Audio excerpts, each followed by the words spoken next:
Muy bien, pues muy bueno.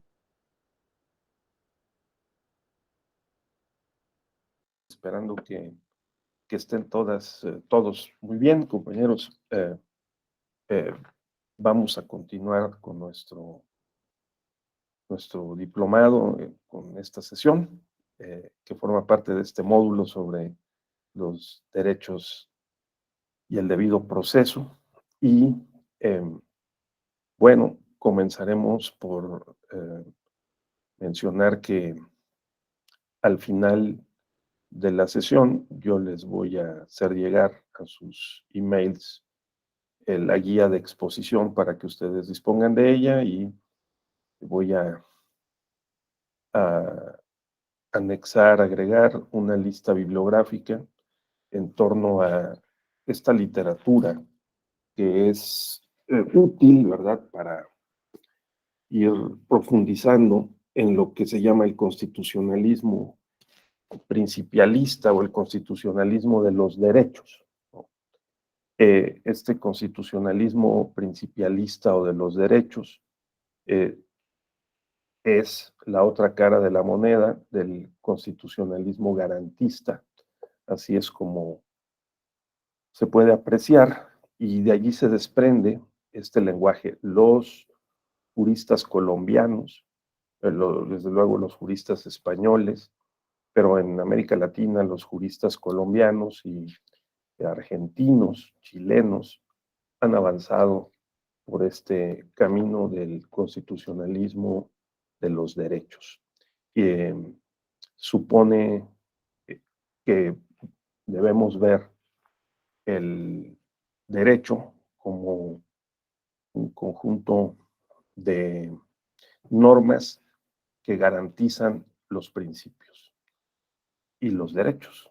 Entonces, visto así, aquí podemos hacer el puente entre moral pública y normatividad. Yo sostengo que la moral pública está impregnada de la moral privada en interacción intersubjetiva con otros sujetos, lógicamente, con otras personas, en una dinámica de comunicaciones en la sociedad, y creemos en eso.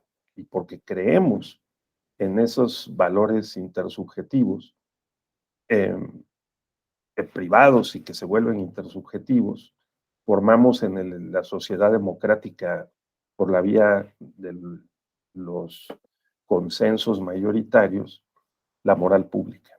La moral pública, a través del proceso legislativo, se va a expresar en la Constitución y en las leyes. Y este sistema de los principios valor, los principios regla, las reglas operativas, yo le estoy llamando reglas operativas, hay quien les llama reglas jurídicas o reglas normativas. A mí me parece más claro decir reglas operativas. Alguien puede hacer una, eh, un ejercicio para distinguir diversos tipos de reglas, que es lo que hizo Kelsen. Ustedes abren un libro sobre teoría de las normas, tampoco, muy poco leídos estos libros de teoría de las normas de Kelsen o de Bobbio, o incluso algún ensayo de Ferraioli en la materia, y entonces también se clasifican las normas, que son reglas, ¿no? Aquellas que me ordenan algo de manera tajante. Entonces, así a nosotros nos enseñaron en la carrera de Derecho que pues había normas jurídicas, ¿no?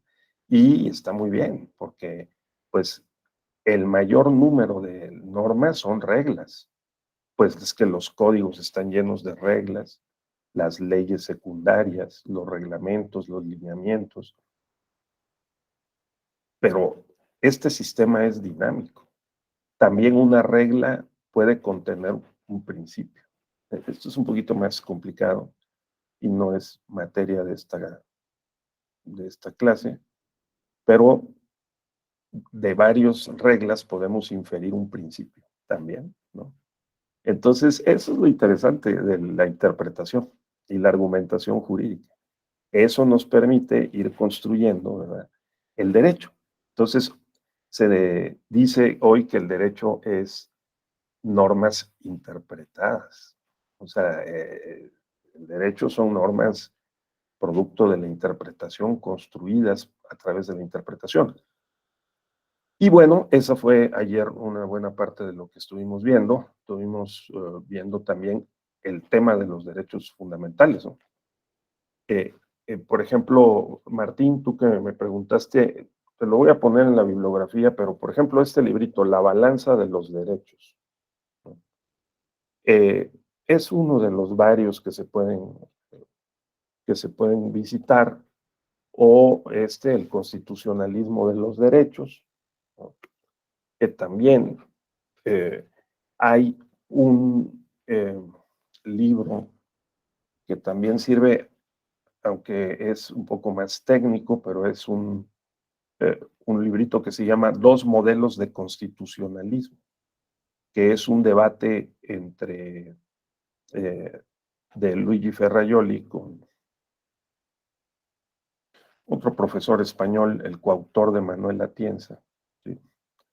Em, Dos modelos de constitucionalismo. Entonces, el propio Manuel Atienza, Luigi Ferrajoli, en un librito que se llama Derechos, la Constitución a través de los derechos, allí discute eh, las diferencias entre el garantismo y el principialismo. A mí me parece que tienen más convergencias que divergencias. Y a lo que yo he escuchado a los profesores españoles o de otros italianos discutir sobre este tema, las diferencias son de matiz, prácticamente, ¿no? Entonces, yo creo que estudiando más estos dos modelos teóricos, que son el garantismo y el principialismo, o sea, Ferrajoli, por un lado, el modelo garantista, y Ronald Dworkin, eh, y varios otros más, eh, em, Zagrebelsky, Robert Alexy, entre otros, ah, en el tema del principialismo podemos profundizar y tener, digamos, un mejor entendimiento de estas dos formas de entender el derecho y de practicarlo, nada más entenderlo, porque el asunto es que podemos ganar o perder casos, o podemos eh, justificar mejor las sentencias o las decisiones utilizando estos modelos. ¿De acuerdo? Muy bien. Entonces, así lo hacemos. Bien, pues vamos entonces a regresar a nuestra ruta, a nuestra guía, y vamos a abordar el tema de una manera más directa de los derechos al debido proceso, sabiendo ya que los derechos fundamentales eh, son fundamentales porque gozan de características que los derechos no fundamentales no gozan. Y esta fundamentalidad nos conduce, por lo tanto, a entender que se trata de que el derecho brinda una protección especial a los derechos fundamentales. En México nos faltan algunas piezas de esas protecciones o garantías. Nos falta un juicio constitucional más eh, práctico, más rápido, que el juicio de amparo distinga entre el procedimiento para tutelar derechos que no son fundamentales a los derechos que sí son fundamentales. En el momento en que lo hagamos, entonces cobrará todavía más claridad y más efectividad el amparo para proteger, tutelar los derechos fundamentales. No podemos tardar años resolviendo asuntos que tutelan derechos fundamentales. Bien, entonces ese es el punto. Bueno, pues entonces vamos a ver. Eh, Ya saben ustedes, en el momento que gusten, compañeras, compañeros, pues me dicen y los detenemos, aclaramos, subrayamos o los escuchamos, por supuesto, con toda atención a ustedes. Vamos siguiendo entonces. Están las nociones básicas de derechos que ya hemos mencionado. Estábamos en el debido proceso. Dijimos que el derecho acuerda que los derechos judiciales son fundamentales. Lo hemos demostrado porque el artículo 29 ordena que no sean susceptibles de suspensión los derechos al debido proceso. El derecho al debido proceso, de acuerdo con la Convención y la Corte Interamericana, supone el derecho a ser oído con las debidas garantías en un plazo razonable por un juez o tribunal competente, independiente e imparcial, establecido con anterioridad por la ley y en cualquier rama del derecho, en cualquier ámbito, incluido, por supuesto, el derecho electoral. Si nos detenemos y analizamos estas expresiones, podríamos contrastar con el marco jurídico vigente en México, por ejemplo, y advertir dónde están sus fortalezas y sus debilidades. Porque, por ejemplo, en el terreno del cumplimiento de las sentencias, ¿no? Se trata todavía de una parte del proceso, la parte terminal del proceso, porque de qué sirve ser oído con las debidas garantías en un plazo razonable por un juez tribunal competente, independiente o imparcial y establecido previamente en la ley, ¿verdad? Y que se haya corrido todo el procedimiento si no se cumple con la sentencia. Eso sí es muy grave. Y tenemos ese problema en materia de amparo en México. Hay sentencias que no se cumplen. Entonces, eso, por ejemplo, es una debilidad del derecho ah, al debido proceso. Bien, la justicia electoral, dijimos, pues está hecha por un conjunto de medios de impugnación de carácter jurídico procesal que se eh, interponen esos medios de impugnación ante una organización llamada Tribunal Electoral, en sentido amplio, tribunales electorales locales o Tribunal Electoral Federal en México, y también la Suprema Corte en el caso de las acciones de inconstitucionalidad. Así que los derechos del debido proceso en el ámbito de la, del- de la, de la justicia electoral, pues comprende el acceso a la justicia, el derecho a la defensa, a ofrecer pruebas, a alegar, a la sentencia, a impugnar, y pues se ha venido construyendo a través de diversos casos emblemáticos. Les decía yo que la jurisprudencia, ustedes consultan jurisprudencia del tribunal, seguramente van a encontrar que están en juego los derechos, o la precisión, la interpretación de los derechos judiciales. Bien,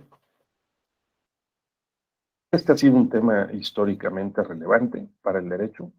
Desde Roma, en el derecho procesal, había que cubrir ciertas formalidades y si no se cubrían esas formalidades, entonces se consideraba inválido el procedimiento. En Roma, durante una larga época, cada derecho estaba vinculado a un medio de impugnación o a una acción procesal. Así, por ejemplo, si se firmaba un contrato eh, de préstamo o un contrato de compraventa, pues entonces se tenía claro que ante el incumplimiento de una obligación podía acudirse a una instancia de justicia eh, para reclamarlo por la vía, para reclamar el cumplimiento de la obligación por la vía de una determinada acción procesal, ¿verdad? Eh, eso, eso, sin embargo, fue cambiando con el tiempo al punto de que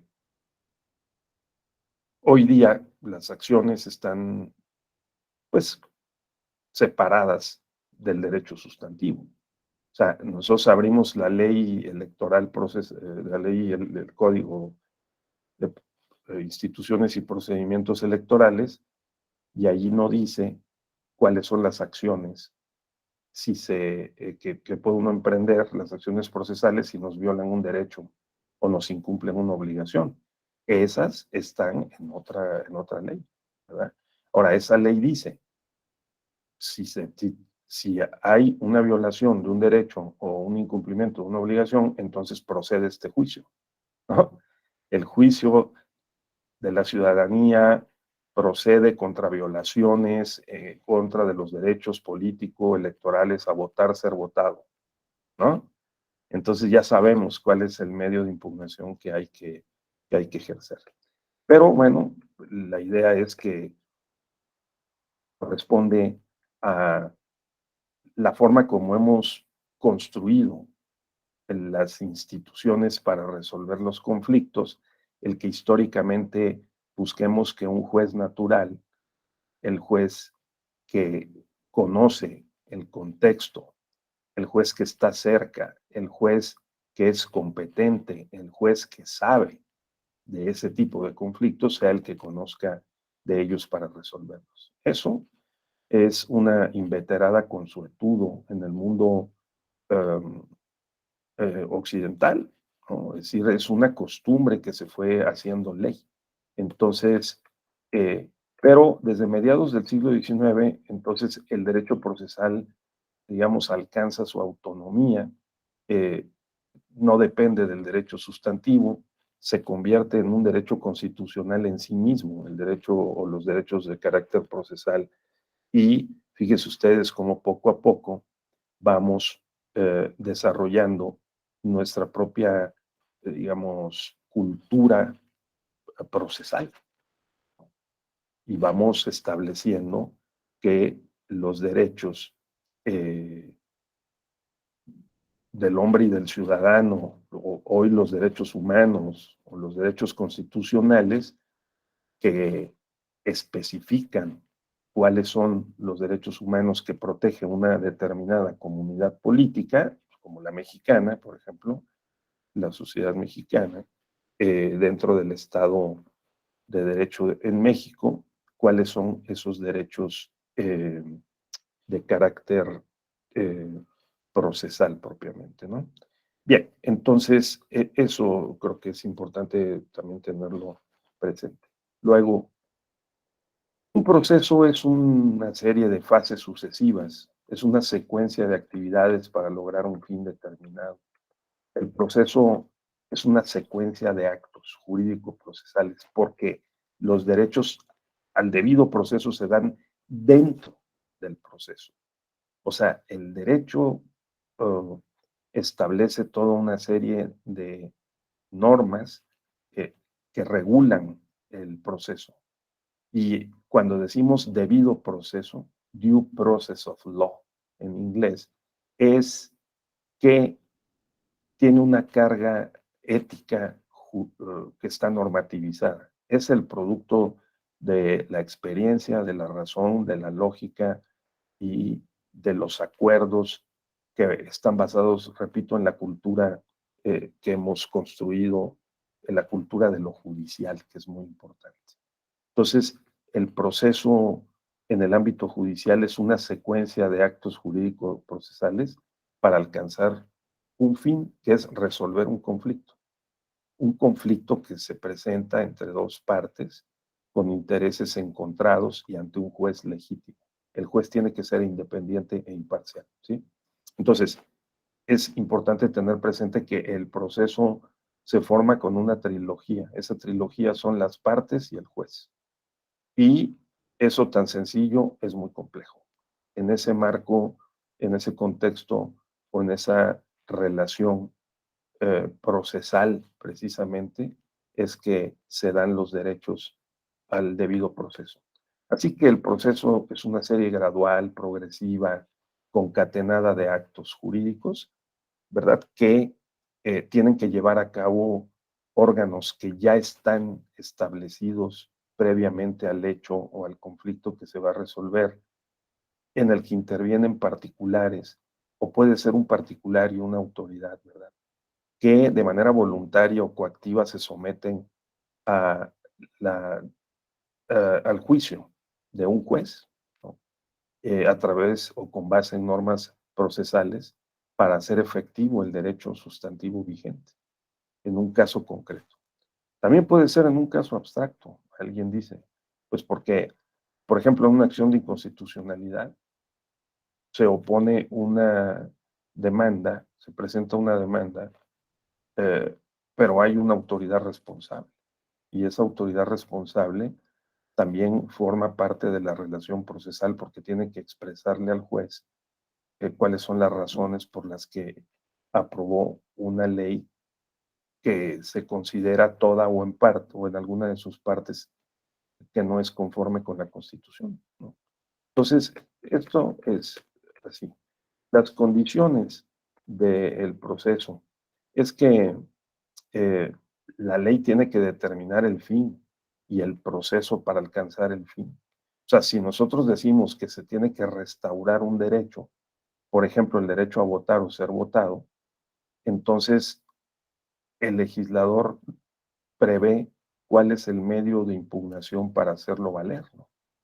O en el caso, por ejemplo, de un pagaré o de un título de crédito, sabemos que tenemos la acción ejecutiva mercantil y esa acción ejecutiva mercantil es la vía para poder cobrar ante un tribunal, incluso por la fuerza, el importe del pagaré vencido que se debe, ¿no?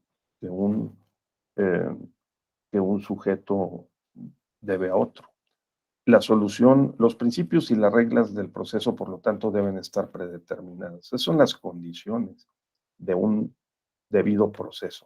La solución del conflicto, ojo con esto, no debe estar prevista. Sí, ¿no? Por si estamos ante un proceso aparente y no un proceso auténtico. Sí, nada más que hay una cuestión, la, el precedente.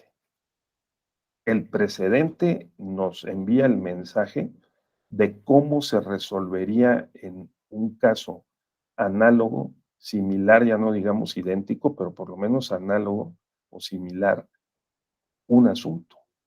Entonces forma parte del debido proceso el que también tengamos la máxima certeza posible sobre la manera en que un juez va a resolver un caso que tiene los mismos supuestos, ¿no? O supuestos análogos. Y esto es fascinante porque, como decía el Justice Oliver Wendell Holmes Jr., ¿no? Que es así como el, eh, el padre moderno, contemporáneo moderno de el derecho y la justicia en los Estados Unidos, que, eh, bueno, como sabemos, fue ministro de la Suprema Corte de Estados Unidos en los años 20, 30. Oliver Wendell Holmes es autor de una frase inolvidable. El derecho es o equivale a la profecía de lo que los jueces harán, ¿no? Con el caso que van a resolver. En este sentido, nosotros tendríamos derecho, lo estábamos discutiendo ayer en una clase magistral con la doctora Marina Gascón, se las recomiendo mucho también, compañeros, ¿sí? La doctora Marina Gascón Avellán, una extraordinaria jurista española, que ayer nos dio una clase magistral sobre la teoría del precedente judicial. Nosotros tenemos derecho, como parte del debido proceso, las garantías judiciales, a que el juez no zigzaguee, es decir, ¿no?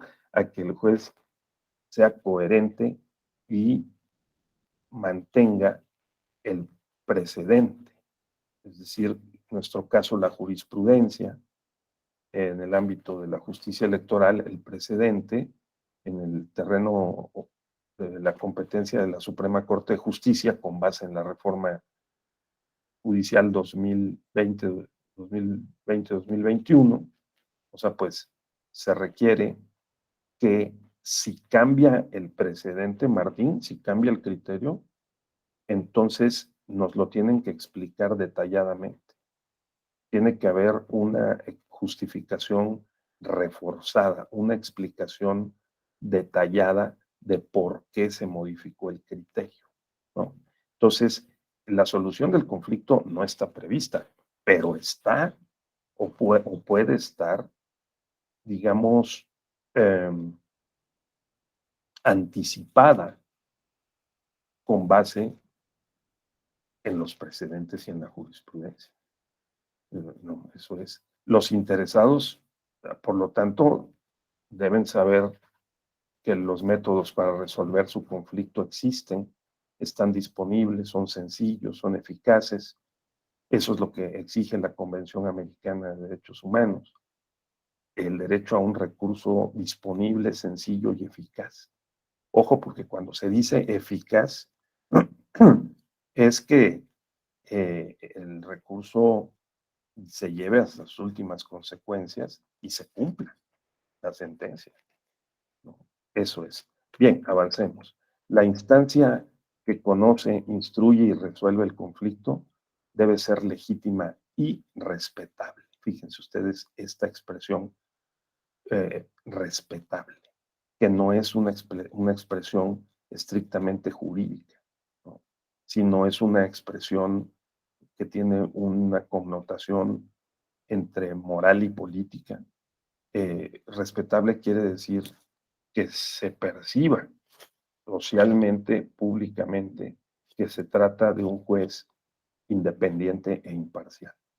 Entonces, todo lo que tiene que hacer un juez para que se le perciba, no solamente para que actúe, sino que se le perciba como independiente e imparcial, ¿verdad? Ese es el punto. Y pasa por varios procedimientos que vamos a ver más adelante, entre otros, la forma del nombramiento. Cómo se nombra al juez es crucial porque en ese acto de la forma del nombramiento se construye la legitimidad de origen del juez, ¿no?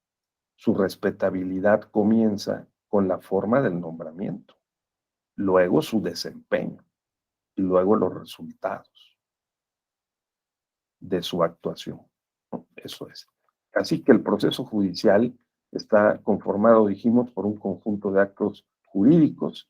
Estos actos jurídicos deben ser voluntarios, lícitos, libres, tienen un fin determinado, o sea, vamos orientados a resolver un conflicto, así de sencillo. Claro que el mundo moderno contemporáneo ha construido y desarrollado sistemas jurídicos y judiciales muy complejos, pero hay una corriente, la corriente de la justicia abierta, que incluye la transparencia, que incluye el acceso a la información, que incluye la participación, la colaboración eh, ciudadana y de las partes y de los ciudadanos para simplificar los procedimientos, para hacer precisamente más asequible, más accesible la justicia a los ciudadanos, ¿no? Así que el proceso es gradual, porque nos va llevando de un acto al otro de manera secuencial. No se puede regresar, fíjense ustedes. O sea, en ningún código se dice y se regresará a la, al acto inicial. No, no, no. O sea, el proceso es un acto secuenciado progresivo y orientado hacia adelante, vamos a decir, hacia lograr la sentencia y su cumplimiento, ¿no?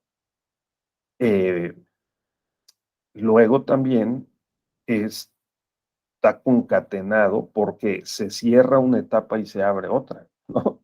Es decir, hay una etapa introductoria, hay una etapa contradictoria, hay una etapa probatoria, hay una etapa deliberativa y hay una etapa conclusiva en el proceso, ¿no? Entonces, esas cuatro etapas, que es la etapa introductoria porque se presenta la demanda, la etapa contradictoria porque hay derecho a defenderse de una acusación, o de una demanda el derecho a la contradicción, ¿verdad? La etapa contradictoria, la etapa probatoria de las pretensiones encontradas, luego la etapa propiamente argumentativa, ¿no? La etapa de la deliberación, eh, eh, entre las partes y el juez, y luego la etapa de la decisión. Esas etapas están concatenadas y los actos jurídicos procesales abren y cierran esas etapas. Por eso tenemos en las leyes los plazos. En las leyes procesales se especifican en cuánto tiempo disponemos para presentar una demanda, para interponer un recurso, de cuánto tiempo dispone la autoridad responsable o la parte demandada para contestar la demanda o para justificar, ¿verdad? Y circunstanciar el acto de autoridad que ha sido objetado o impugnado. Y tenemos un determinado tiempo para ofrecer pruebas. Se nos señalan plazos para desahogar las pruebas, los procedimientos para hacerlo, y luego el juez también da un plazo para emitir las conclusiones o alegatos finales y para dictar la sentencia. En materia electoral estos plazos son muy cortos, como decíamos ayer, y un sujeto que litiga o que está involucrado en un proceso judicial electoral sabe que tiene que actuar rápidamente, porque estos juicios electorales tienen que ser resueltos en breve plazo. El Tribunal Electoral resuelve sus asuntos, expedientes, medios impugnativos en un promedio de 15 días, lo cual es bastante rápido, dado que hay juicios en otras materias que pueden durar meses o años. Esto también es relevante, sí. Entonces, a estos elementos eh, nos vamos a referir de manera específica. Entonces, los sujetos, pues hay sujetos de la relación procesal que son los sujetos principales y los sujetos secundarios.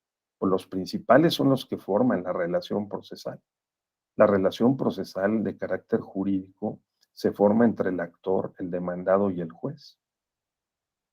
Y los sujetos secundarios son todos aquellos que pueden concurrir al proceso para coadyuvar a esclarecer la verdad y a poder resolver el conflicto declarando quién tiene la razón. Entonces, son los peritos, son los testigos, pues son los notarios públicos, son todos aquellos sujetos que pueden ser llamados al juicio para esclarecer, para coadyuvar a lograr el fin del proceso, el propósito del proceso. Ya decíamos que estas 4 etapas son claves: la introductoria, la contradictoria, la probatoria, la decisoria. Hay quien desglosa entre eh, introductoria o propositiva, contradictoria, luego probatoria, argumentativa y decisoria, o sea, le agrega uno, ¿no? A estas etapas, pero es sencillo, ¿no? Es parte incluso del sentido común. Si a mí me imputan una conducta y me están acusando, denunciando de que incurrí en un ilícito o en una irregularidad con esa conducta, tengo derecho a ser oído ante un juez y expresar mis argumentos respaldados por pruebas para desvirtuar la acusación. Y para eso, pues tenemos toda una... sí, la etapa decisoria incluiría la ejecución, estimado colega, sí, ¿verdad? Sí, pero muy perceptivo. La etapa decisoria, incluido el cumplimiento.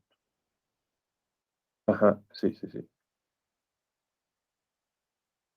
Porque recuerden ustedes lo que leímos ayer, o sea, la Constitución en el artículo 17 establece con toda claridad, ¿verdad? Que la justicia tiene que ser efectiva. O sea, no se trata solamente de que accedamos, se corra el procedimiento conforme a las reglas del debido proceso, sino que la sentencia sea efectiva, ¿no? Entonces, la justicia tiene que ser eficaz, ¿eh? Porque toda persona tiene derecho a que se le administre justicia por tribunales que estarán expeditos para impartirla en plazos y términos legales, ¿sí? Emitiendo resoluciones de manera pronta, completa e imparcial, ¿verdad? Su servicio será gratuito, quedando en consecuencia prohibidas las costas judiciales, ¿verdad? Y eh, la idea es que esta tutela judicial es o debe ser efectiva, ¿verdad? Eso eh, forma parte de los derechos al debido proceso. Pero muy bien, entonces, eh, claro, la fase de la decisión incluye los efectos de la sentencia y esos efectos tienen que ser cumplidos por lo que el juez, digamos, decimos juez, magistrado, ministro, órgano jurisdiccional, tiene que asegurarse de que se cumplan. Por eso existen los incidentes de incumplimiento, porque cuando no se aplican los efectos de la sentencia, podemos abrir un incidente en el propio expediente en que se documentó y se sustanció, se tramitó el caso para poderlo lograr. Bien, pero muy bien, correcto, estamos de acuerdo. Luego, eh, el debido proceso. Esto pues, también es objeto de diversas definiciones y la idea es que se sustancia de acuerdo con una estructura lógica, lógica en el tiempo, lógica con determinadas condiciones que llamamos presupuestos procesales, ¿no? Son prescripciones para asegurar de que hay caso, ¿no?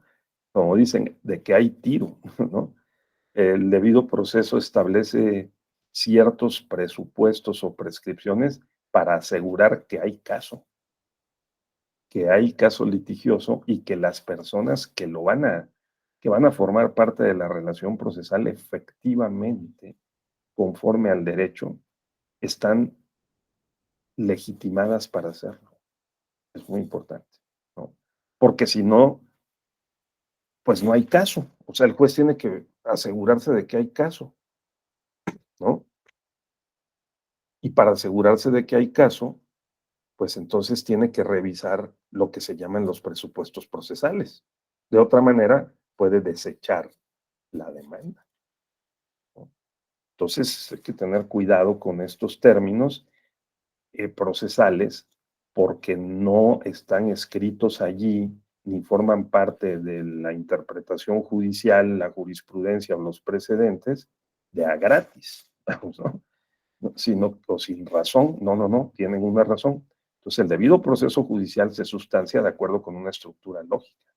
Vincula al juez natural y a dos partes litigantes que se enfrentan, que ejercen su derecho de defensa. Hay que verificar si efectivamente tiene un derecho a la acción y un derecho a la defensa. ¿Quiénes son los que están planteando el caso? ¿Sí? Por eso las sentencias al inicio se refieren a los presupuestos procesales. O sea, ¿ustedes se acuerdan cuáles son los presupuestos procesales, Fernando? Luis Martín, esos presupuestos procesales. A ver, platícanos, Martín, para que pueda yo tomarme un Buenos trago. días, doctor. Buenos días a todos, compañeros. Pues los presupuestos procesales son las formalidades esenciales del procedimiento. Se insertan a su vez como una de las subgarantías de la garantía de audiencia que está en el segundo párrafo del artículo 14. Ujú. Esta en principio sería que tiene que conocerse en un tribunal previamente establecido, conforme las leyes dictadas anteriores al hecho, Y propiamente las garantías del debido proceso son 4, que sea lo primero, que sea notificado junto con las consecuencias del proceso. Lo segundo es que se permita alegar, que se permita ofrecer pruebas, y el cuarto es que se dicte la sentencia que dé propiamente fin al proceso judicial. Muy bien. Entonces, eh, eh, los presupuestos procesales, como bien decía Fernando, ¿verdad? Están dados porque el juez debe ser competente, el plazo debe ser oportuno, los litigantes deben estar legitimados o deben ser aquellos autorizados por el propio derecho para presentar el medio de impugnación, ¿verdad? Este, deben de los escritos tener ciertas formalidades, pues si no, que si vienen sin firma, por ejemplo, pueden ser desechados o puede haber una prevención para subsanar la omisión, así. Y bueno, ya de paso nos dijo Martín que esos 4 son los principales derechos del debido proceso, ¿no?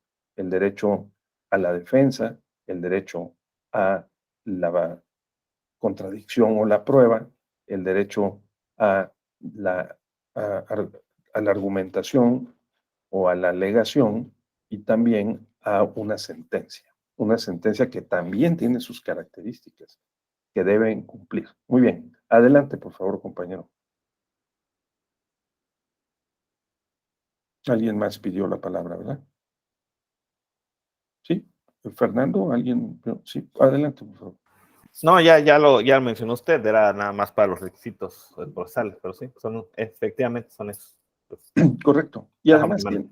claro, gracias, son de sentido común, ¿verdad? Conforme a la lógica, la experiencia, eh, como ya lo hemos mencionado. Bien, entonces, lo que decía hace un momento nuestro compañero Martín, vamos con base en un autor argentino ahora a tomar este camino y vamos a especificar en qué consisten estos derechos al debido proceso. A la inviolabilidad de la defensa en el juicio de las personas y los derechos. Es la audiencia, como bien decía hace un momento Martín, pues que si a nosotros nos demandan, tenemos derecho a defendernos. Entonces, hay una serie de criterios que son los derechos del debido proceso, que significan o que traducen o que suponen la inviolabilidad de ese derecho a la defensa que tenemos. Así que las partes tienen derecho de acceder a la jurisdicción primero, ¿no? Y a ser oído y atendido en sus pretensiones por el órgano jurisdiccional. Tenemos ese derecho. Tenemos el derecho a oponerse a la pretensión del adversario, a contradecir sus pretensiones, a esgrimir los argumentos conducentes que deberán ser recogidos en la sentencia definitiva. Ojo con esto, ¿no? Porque este es el principio de la congruencia de las sentencias. Argumentos conducentes que deberán ser recogidos en la sentencia definitiva. Este es el principio de congruencia de las sentencias. La congruencia de las sentencias es interna y es externa. Externa porque las sentencias deben de recoger los argumentos, las pretensiones, los argumentos y las pruebas que presentan las partes. Y deben de examinarlos y deben de ofrecer una justificación de por qué se consideran fundados o infundados. Los agravios, las pretensiones y los argumentos que los sostienen. Esa es la congruencia externa. Y la congruencia interna es la teoría del precedente. El tribunal y la sentencia, el juez, debe de mantener la coherencia en relación con los precedentes. Si cambia de orientación bajo una nueva reflexión, ¿no? Como se dice, tiene que especificar el por qué ha llegado a decidir que hay que hacer una nueva reflexión y tiene que, como se dice técnicamente, ofrecer una motivación agravada, ¿no? Una justificación especial de por qué cambió el criterio, Fernando, ¿no? Pues ese es el punto. Entonces, así las cosas. Luego, la norma debe regular cómo y cuándo las partes deben ser atendidas en sus respectivas argumentaciones. El proceso y los derechos al debido proceso exigen que los plazos, la oportunidad procesal para presentar la demanda, contestar la demanda, ofrecer la prueba, desahogar la prueba, ¿no? O sea, cerrar la instrucción del juicio, ¿no? Y que se emita la sentencia está sometida a plazos que deben ser ciertos, ¿no? Y que solamente pudieran ser flexibilizados bajo ciertas condiciones que el juez tiene que explicar. Eso lo vamos a ver en la parte final de esta sesión. Porque, por ejemplo, el Tribunal Electoral ha flexibilizado los plazos cuando se trata de sujetos demandantes o demandados, actores o demandados que forman parte de grupos en condición de vulnerabilidad.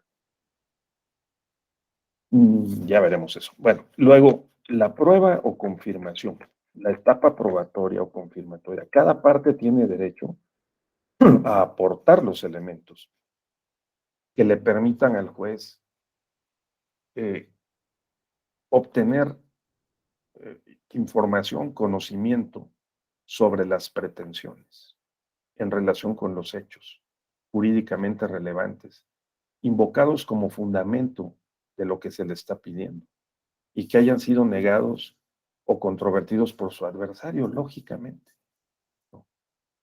Es decir, a aquel que afirma está obligado a probar, salvo excepciones, porque también, conforme a la teoría dinámica de la prueba, la persona que tenga una prueba debe de ofrecerla, tiene una corresponsabilidad, ya sea que se le exija por vía procesal que la aporte al expediente o que voluntariamente la aporte al expediente. Entonces, no siempre el que afirma está obligado a probar. Esa es la condición hoy en esta materia, en el derecho procesal, y el derecho al debido proceso incluye el derecho a la verdad. O sea, ¿no? En rigor, el derecho al debido proceso tiene una condición, que es el derecho a la verdad. Porque el procedimiento judicial y el proceso judicial debían tener como objetivo el esclarecer los hechos y obtener la verdad. La verdad jurídica a la que se accede o la que se declara, trasladando la verdad fáctica a la verdad judicial. O sea, la verdad judicial tiene que estar alineada con la verdad fáctica, lo que efectivamente ocurrió. Y las partes, los coadyuvantes, el juez, deben hacer lo más posible en el marco del derecho procesal para que puedan trasladar los hechos al derecho y a la decisión judicial, porque esa decisión judicial va a declarar lo que se considere válido o verdadero, ¿verdad? Entonces, el sistema del derecho procesal y el debido proceso tiene como función principal el garantizar la verdad judicial y jurídica. Por eso es que uno de los puntos principales y de los más difíciles es el de la adquisición probatoria, el de la diligencia probatoria y el de la valoración probatoria. O sea, adquirir las pruebas, ¿no? Diligenciar las pruebas que sean materia de una actuación operativa para poderla recabar, documentar y finalmente valorar la prueba. Son operaciones muy delicadas que llevamos a cabo los seres humanos racionales que hemos construido estos sistemas jurídicos y procesales para poder dirimir los conflictos que emanan de la interacción intersubjetiva entre personas, ¿no? Así las cosas. Bien. Entonces, cada parte tiene derecho a controlar la actividad del mismo tipo que realice su contraparte, oponiéndose a la que pretenda realizar o se realice irregularmente. Fíjense qué interesante, ¿no? O sea, la parte actora, la parte demandada, tiene derecho a controlar la actividad de la contraparte, denunciándole al juez en qué irregularidades procesales está incurriendo la contraparte. Por ejemplo, si no ofreció las pruebas a tiempo, se le dice al juez, oye, te pido que le declares precluido el derecho, ¿sí? O prescrito el derecho a presentar la prueba. Y si alguien no ofrece la prueba conforme a las reglas del, como dijo nuestro compañero Martín, de las formalidades esenciales del procedimiento, ¿no, Martín? Artículo 14, artículo 16 de la Constitución, pues entonces se pierde el derecho, que es grave, ¿no? Yo recuerdo no hace mucho haber litigado un asunto, y lo confieso, después de mucho tiempo que no me paraba en un tribunal para efectos de litigar, litigué un asunto propio de un inmueble y pues abusando de mi presunta inteligencia, ¿no?, jurídica, dije, yo lo puedo hacer. Y incurrí en un grave error porque no dije quién tenía la prueba. O sea, no le dije al juez en la demanda que esa prueba yo no la tenía, porque si no la tienes, las reglas procesales dicen que le debes indicar al juez en dónde está la prueba para que la mande pedir, ¿no? Y bueno, no lo hice y perdí el derecho. O sea, ojo, porque el derecho al debido proceso, que envuelve derechos humanos, ¿no?, derechos constitucionales de carácter procesal, supone una serie de reglas que son formalidades esenciales del procedimiento. También se es llamada reglas operativas del debido proceso. Esa regla operativa del debido proceso es, tú le debes de ofrecer las pruebas al juez o indicarle dónde están para que las mande pedir. Otra problemática es si el juez, aunque no se lo pidan, debe o no debe ordenar diligencias para mejor proveer, así se llama técnicamente, ¿no? Diligencias para mejor proveer. Somos algo serios los abogados con el lenguaje, ¿no? ¿Cómo podríamos sustituir, Martín, diligencias para mejor proveer, ¿no? César, ¿cómo le llamaríamos? Eh, eh,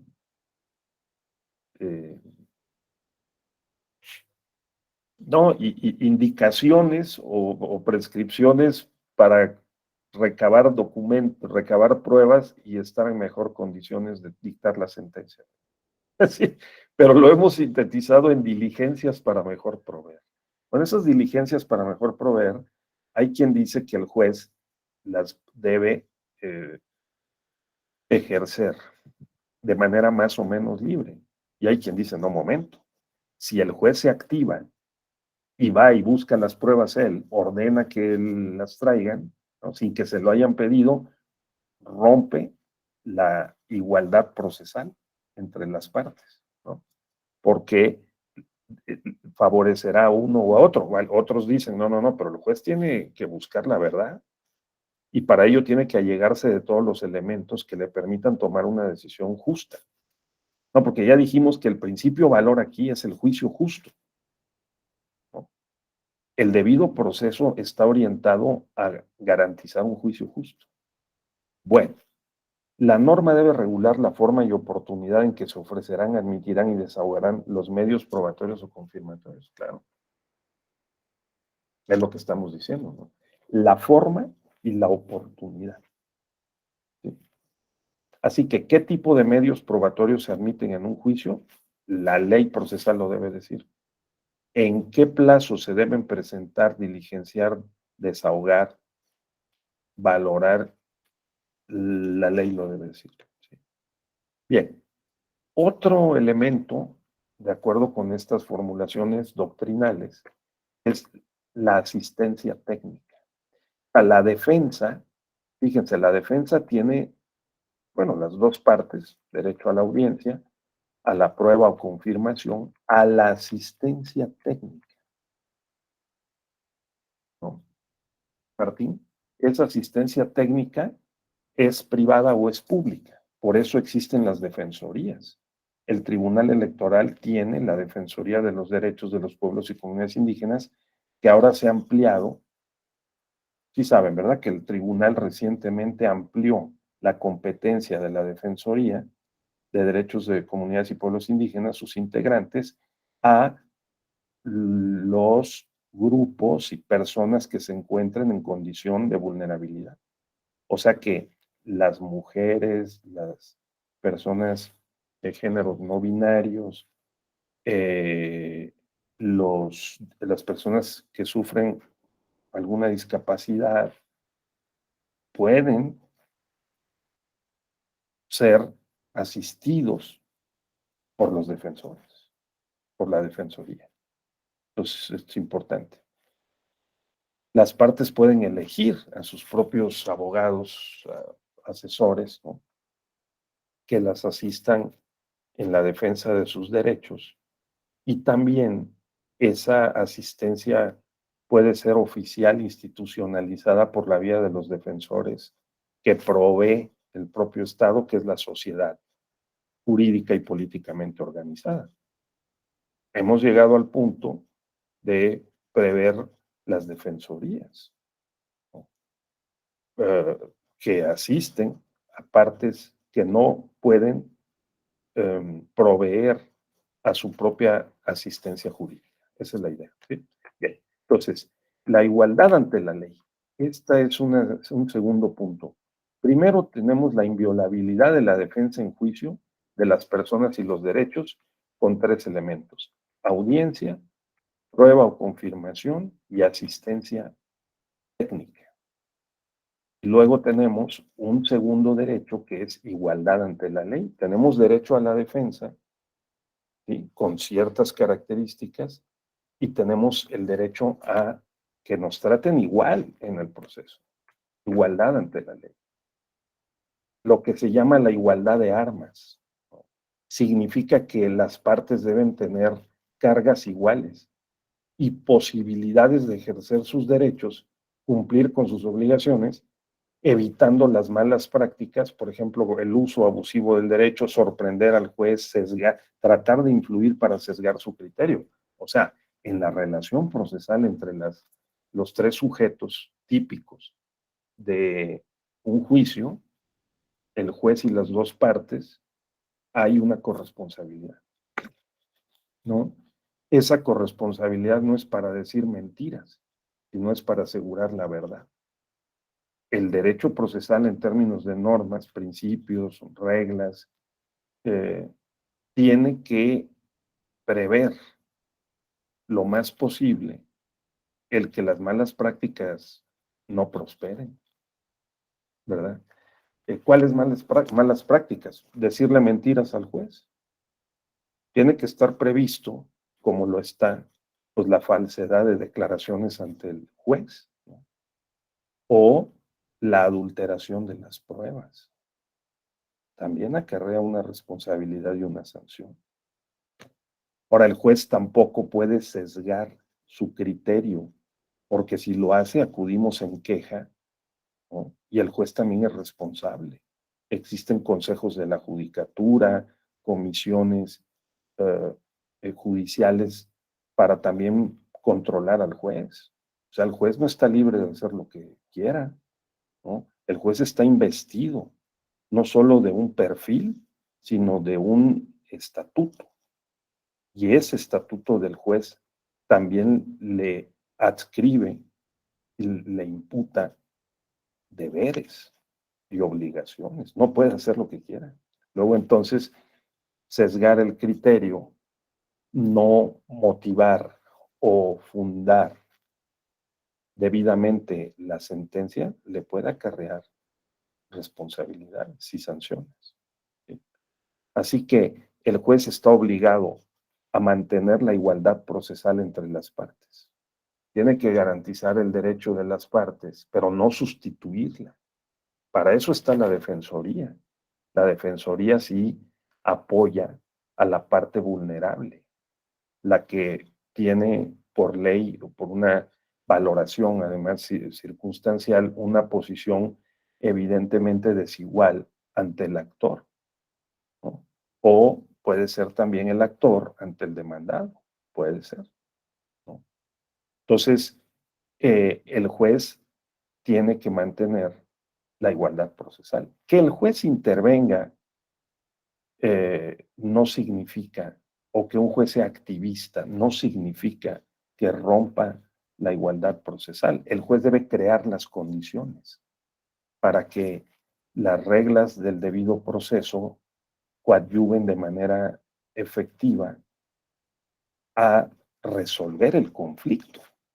Porque aquí de lo que se trata es de resolver el conflicto. No, no se trata de agravarlo, sino de resolverlo.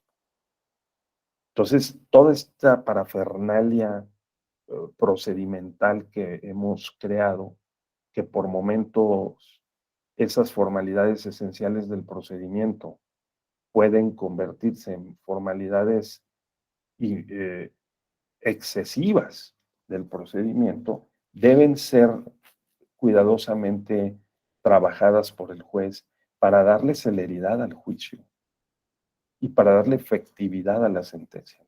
Es la idea. Bueno, pues de eso se trata. Ahora tenemos también los medios alternativos de solución de conflictos.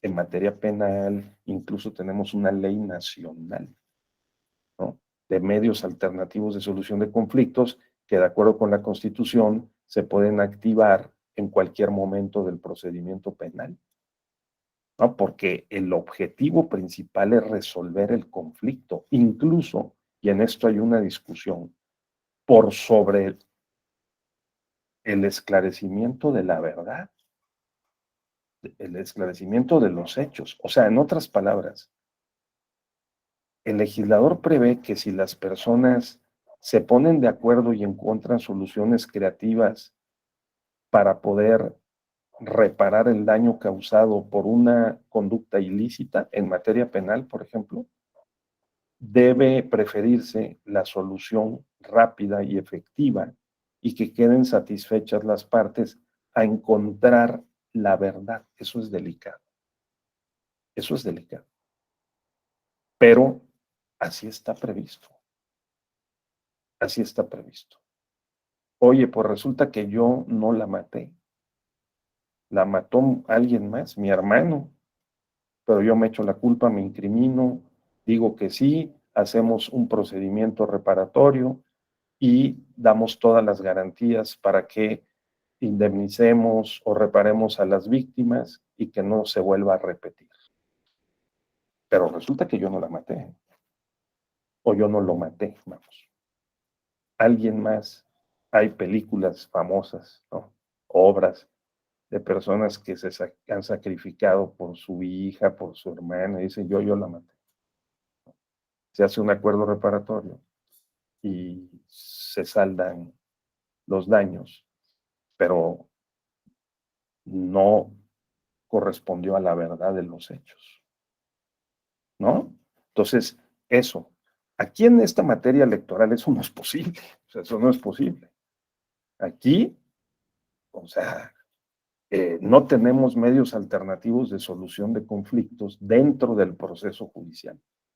Bueno, todavía no, porque hay una corriente pues todavía minoritaria, pero que plantea que deban de establecerse en las leyes procesales con base en esa disposición de la Constitución que también está en el artículo 17, ¿sí?, que dice que eh, eh, pues se puede acceder a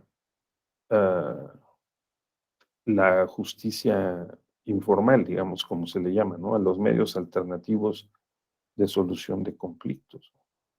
Entonces, Porque vean el párrafo tercero del artículo 17. El Congreso de la Unión expedirá las leyes que regulen las acciones colectivas.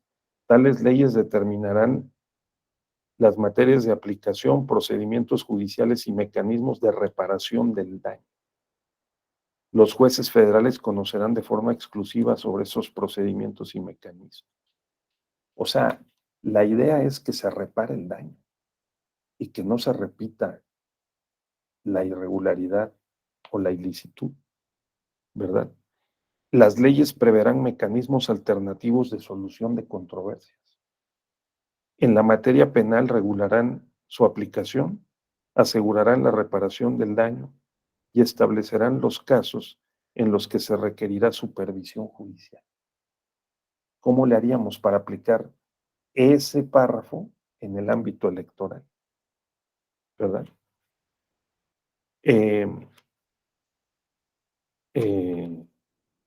Así las cosas, ¿no? Entonces, el juez debe propiciar la igualdad procesal. No inclinar la balanza, no sesgar sus actuaciones y su juicio final hacia una de las partes. ¿No? No debe sustituir a las partes o romper el principio de imparcialidad. Eso es. Entonces, ese es otro. Llevamos dos, ¿verdad? O sea, una es la inviolabilidad de la defensa en juicio de las personas y los derechos. Dos es la igualdad ante la ley. Tres, el juicio previo. El juicio del juez debe fundarse, como bien recordaba Martín, en ley anterior al hecho, sometido a su conocimiento. No voy a repetir lo que dice el artículo 14 en la Constitución, pero se debe juzgar con leyes establecidas con anterioridad al hecho, ¿no? Con tribunales previamente establecidos. Están prohibidos los tribunales especiales. ¿Hubo en México tribunales especiales? Por supuesto. Toda la época colonial y hasta 1857, pues la iglesia tenía tribunales, el ejército sus propios tribunales. Los mineros era tan importante como sigue siendo hasta hoy la minería, que tenían sus propios tribunales especiales, no dejaban que los juzgaran en otros tribunales, había tribunales especiales. Hoy el tribunal electoral es un tribunal especial. No, es una jurisdicción especializada. No es lo mismo especializada a especial, ¿no? O sea, lo que se prohíbe es que se construya un tribunal con posterioridad al hecho que se va a juzgar, y además que con jueces ad hoc, ¿no? Para el caso. O sea, un tribunal especial significa un tribunal exclusivo para una materia con posterioridad al hecho. O sea, ¿no? Y digamos que tenga este sentido de no de especialización, sino que sea especial porque sea, digamos, exclusivo para atender un cierto tipo de asuntos, porque haya una carga que permita allí, o una característica que permita eh, eh, realizar juicios amañados, ¿no? Ese es el sentido. Entonces, el juicio debe fundarse en ley anterior al hecho sometido al conocimiento del juez. El juicio no equivale a proceso, pero se da dentro de este. Este es importante. Hay que distinguir entre que el proceso, ¿verdad?, conduce al juicio y debe de garantizar que ese juicio sea auténtico, o sea, sea justo, como dijimos, ¿no? Luego, así que el juicio es la operación lógico-racional del juez para tomar la decisión y justificarla, mientras que el proceso es la secuencia procedimental que inicia con la demanda y concluye con la sentencia, que debe estar fundada y motivada. El juez debe de hacer explícitas las razones que sustentan su decisión conforme a las constancias que obran en el expediente. Esto es otro muy importante, ¿no? Porque si el juez resuelve conforme a constancias que no obran en el expediente, pues, o sea, estaría ocurriendo en una grave violación, ¿no? La ley del expediente. Él puede decir sí, pero en este caso lo que hubo es una interpretación sobre normas. Bueno, pero se resolverá conforme a lo que se solicitó en el expediente y a las argumentaciones de las partes en el expediente. ¿De acuerdo? Es también sensible, ¿no? La decisión del juez tiene una proyección extraprocesal, lo que decía hace un rato Martín, ¿no? O el tema de los efectos, que deben resolver de manera efectiva el conflicto. O sea, no, la debida diligencia incluye no solamente la investigación o las actuaciones que se lleven a cabo en el juicio para probar la pretensión o la excepción o la contradicción a la pretensión, ¿no? O sea, lo que dice el actor, lo que dice el demandado, las pruebas, sino que se cumpla de manera efectiva la sentencia. Ya nos lo advertía hace un rato Martín. Pues dice el párrafo 5º de la Constitución: las leyes federales y locales establecerán los medios necesarios para que se garantice la independencia de los tribunales y la plena ejecución de sus resoluciones. La plena ejecución de sus resoluciones. Es lo que llamamos cumplimiento de las sentencias. Entonces, la fase decisoria que involucra derechos al debido proceso incluye la plena ejecución de las resoluciones. Si no, sería absurdo. Reducido al absurdo, podría ninguna sentencia ser ejecutada. Y entonces negaríamos toda la lógica y la operación práctica del debido proceso. Porque sin sentencias plenamente ejecutadas, estamos ante una grave omisión o violación a las reglas del debido proceso y por lo tanto a un derecho judicial, ¿no? Eso es. Bueno, luego está el tema del juez natural. Esa es otra.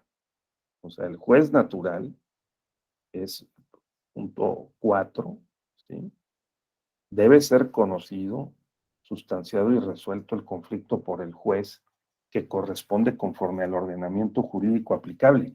¿Cuál es el juez natural en materia electoral al que nosotros tenemos el derecho de acudir? Primero, si se trata de un asunto de naturaleza, carácter local, vamos ante el Tribunal Electoral Local. Hay un Tribunal Electoral Local en cada entidad federativa. Entonces, el juez natural competente para resolver un asunto o un conflicto electoral que emana de un proceso electoral local es el Tribunal Electoral Local. ¿De acuerdo?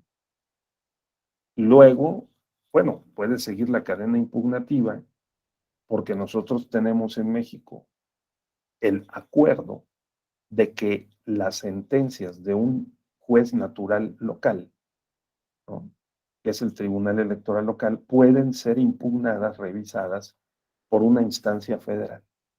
Y esa es la sala regional. O puede en su caso ser la sala superior, dependiendo. Pero la sala regional.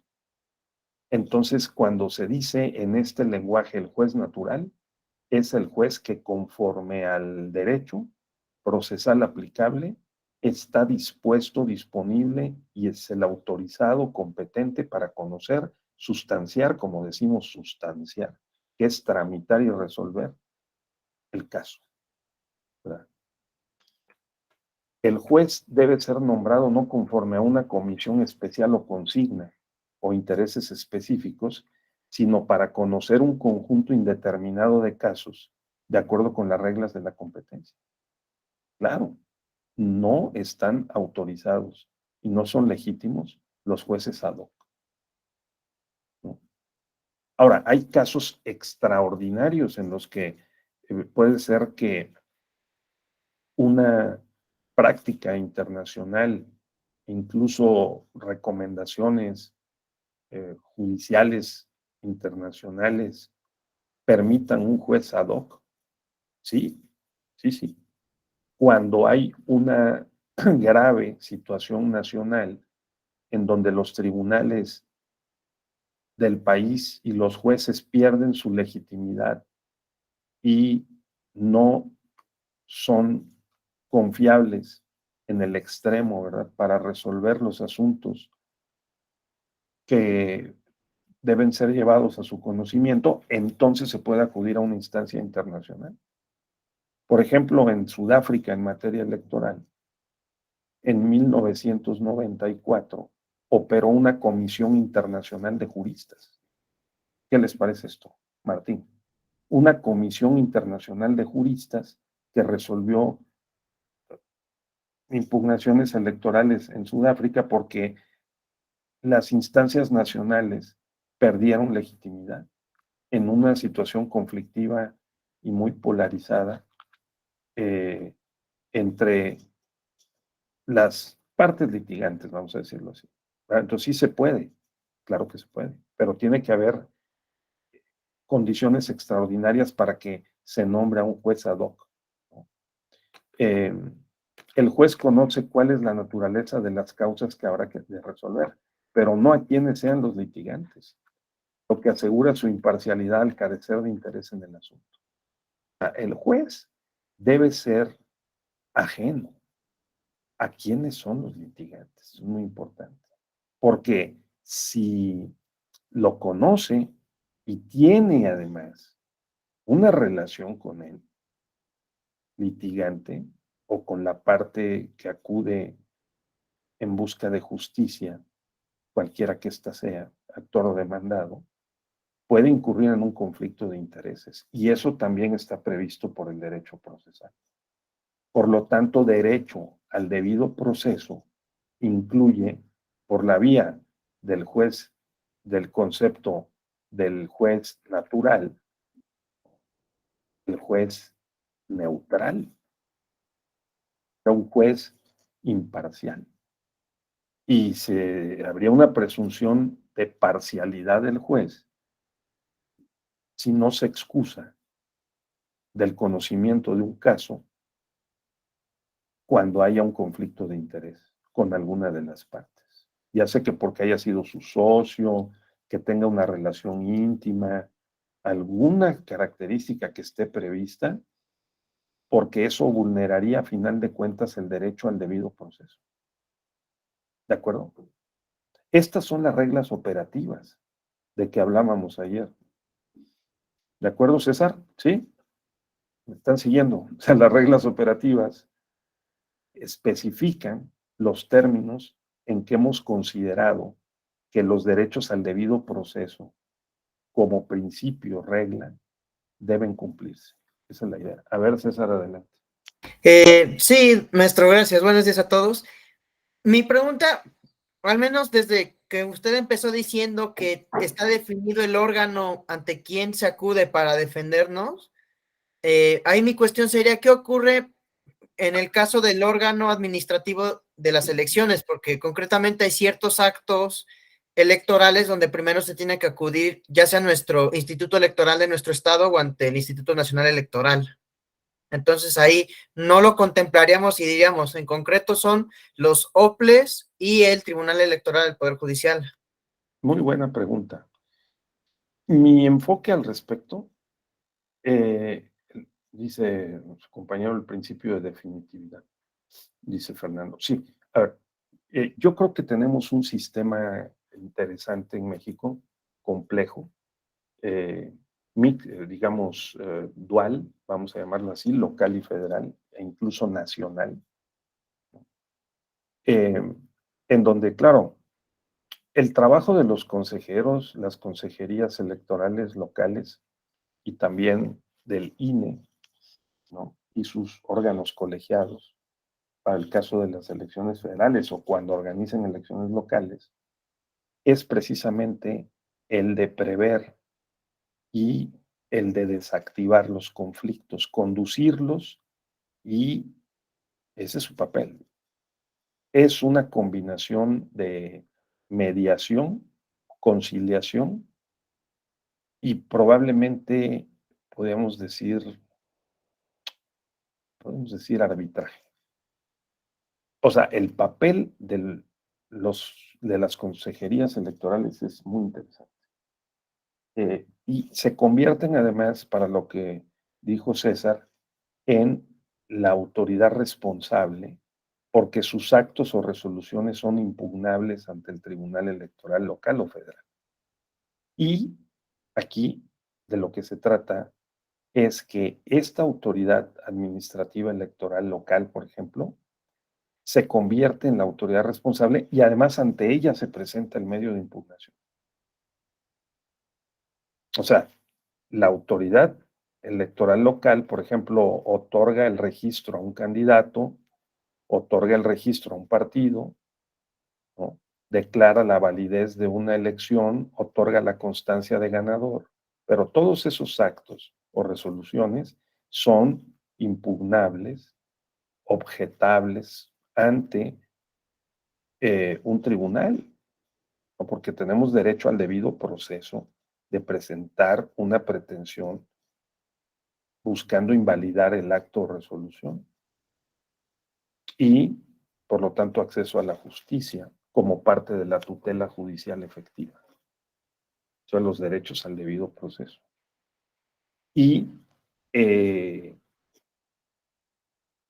que la autoridad administrativa electoral local, digamos, opere con parcialidad, si ese es lo que te refería, César, pues supone el que hay precisamente derecho a la jurisdicción y medios impugnativos de carácter jurídico procesal para verificar que haya sido así, y si haya sido así, entonces se pueda destruir el acto jurídico o la resolución que tomó esa autoridad.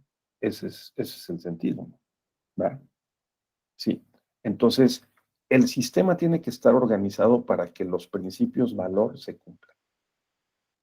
Y aquí el principio valor, como dijimos ayer, es por un lado, el derecho a la participación política y otro, elecciones libres, auténticas y periódicas. Todos los demás principios son de carácter, son principios regla. Son, digamos, principios que tienen un sentido más operativo. Y entre esos está el de la imparcialidad. No, por eso es delicado.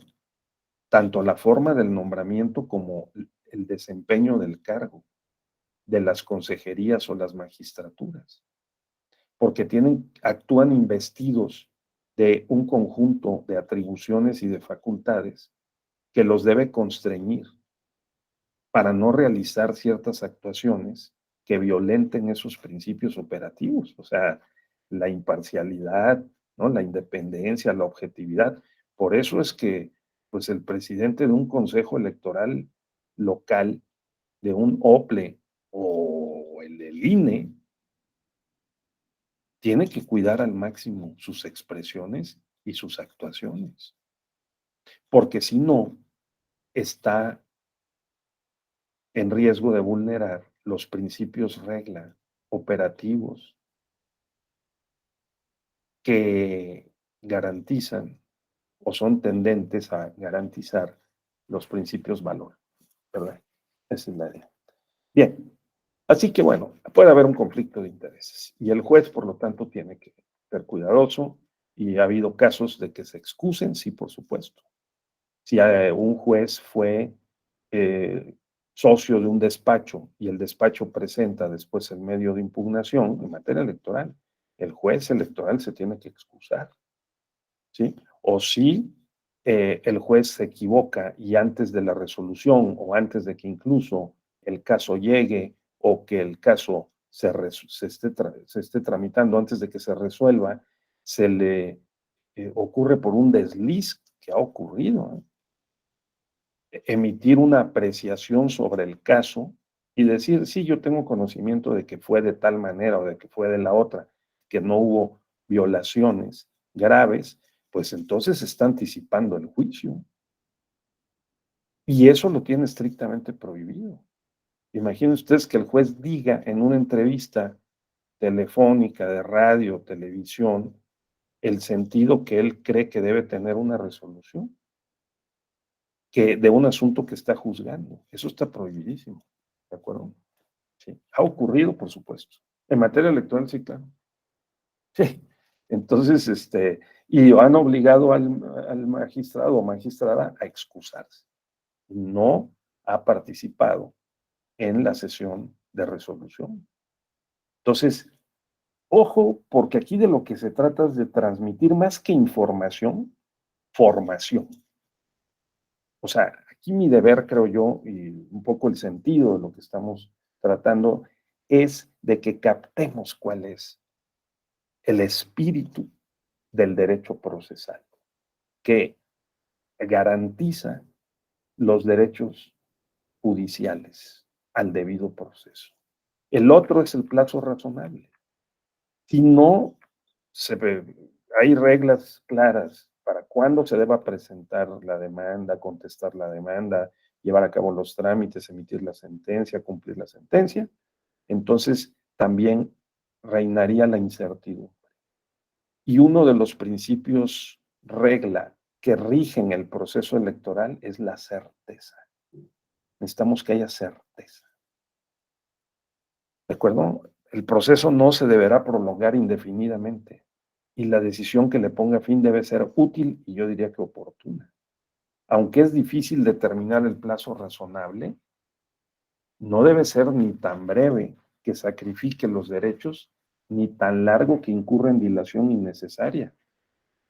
La decisión debe ser oportuna y sobre todo debe ser útil.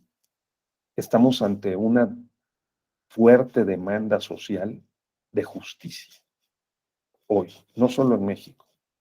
Y la justicia incluye que las sentencias en efecto resuelvan el conflicto y reparen los derechos y garantice la no repetición. Hay múltiples ejemplos de este sentido, de cómo el tribunal debe hacer esto. Dicen algunos magistrados, yo he escuchado en varias ocasiones al magistrado Felipe Fuentes de la Sala Superior insistir en que a nuestro debido proceso en materia electoral le faltan reglas operativas para cumplir con el principio regla de el debido cumplimiento o la plena ejecución de las sentencias. Fíjense que en el año 2000 hubo un caso muy importante que fue 2001, que en Yucatán la integración de una autoridad electoral, que era el Consejo Electoral, que organizaba las elecciones en el estado de Yucatán, pues el gobernador intervino evidentemente en la integración y no fue integrado debidamente y hubo un juicio muy largo local y luego federal ante la Sala Superior que generó un conflicto entre el Poder Legislativo, el Poder Ejecutivo de Yucatán y la Sala Superior, o sea, el Poder Judicial de la Federación, en la parte correspondiente al Tribunal Electoral Federal, y para que pudiera corregirse, digamos, y establecer una forma de integrar, un procedimiento para integrar debidamente la autoridad electoral local, fue necesario incluso que el tribunal advirtiera a las autoridades locales, al Poder Ejecutivo, Legislativo, que podía hacer uso de el auxilio de la fuerza pública para cumplir la sentencia. Un caso extremo, César, no sé si tienen noticia de él, Martín, pero fue un caso extremo en el que, pues, ¿cuándo han visto ustedes que el tribunal diga que va a dictar medidas cautelares o medidas de apremio, mejor dicho, en este caso, para poder cumplir con su sentencia? Entonces, por fortuna, finalmente se resolvió el asunto y el tribunal, por cierto, sustituyó al Congreso del Estado, fíjense la labor de un tribunal constitucional, y a través de una insaculación, o sea, de meter la mano ante una audiencia pública en una ánfora, sacó los nombres al azar de las personas que debían integrar ese Consejo Electoral local en defecto de que no lo quiso hacer el Congreso. ¿Qué les parece? Entonces, digamos, lo que tenemos enfrente, y para efectos de esta sesión, es todo un conjunto de reglas, ¿no?, que